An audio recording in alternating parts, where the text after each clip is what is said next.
Mexico সিটিতে বিশ্বকাপের ম্যাচকে ঘিরে এখন টানটান নিরাপত্তা ব্যবস্থা নেওয়া হয়েছে, কারণ মেক্সিকোর ইকুয়েডরের বিপক্ষে জয়ের পর উদযাপনের সময় ভয়াবহ দুর্ঘটনায় 4 জন সমর্থক মারা যান। এরপর থেকেই কর্তৃপক্ষ ইংল্যান্ড মেক্সিকোর শেষ 16 ম্যাচকে কেন্দ্র করে কোনো ঝুঁকি রাখতে চায়নি। এবার অ্যাঞ্জেল অফ ইন্ডিপেন্ডেন্স আর জোকালো স্কোয়ারে দর্শক সংখ্যা সীমিত করা হয়েছে।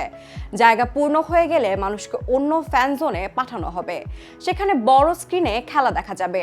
পুরো শহরে হাজার হাজার পুলিশ মোতায়েন থাকবে। স্টেডিয়াম, রাস্তাঘাট সব জায়গাতেই নিরাপত্তা জোরদার করা হয়েছে। ফার্ম ফ্রেশ পাস্তুরিত তরল দুধ, বেশি ভালো দুধ। এছাড়া ভিড়ের সময় অদ্ভুত বা ঝুঁকিপূর্ণ উদযাপন থেকে সবাইকে দূরে থাকতে বলা হয়েছে। মদ বিক্রিও সাময়িকভাবে বন্ধ রাখা হয়েছে, যাতে পরিস্থিতি নিয়ন্ত্রণে থাকে। ইংল্যান্ড দলও কড়া নিরাপত্তার মধ্যে হোটেলে পৌঁছেছে, সঙ্গে পুলিশ, সেনাবাহিনী আর ন্যাশনাল গার্ডও আছে। সব মিলিয়ে শহর জুড়ে এখন একটাই লক্ষ্য, উদযাপন হোক, কিন্তু সেটা যেন কোনোভাবেই বিপজ্জনক না হয়।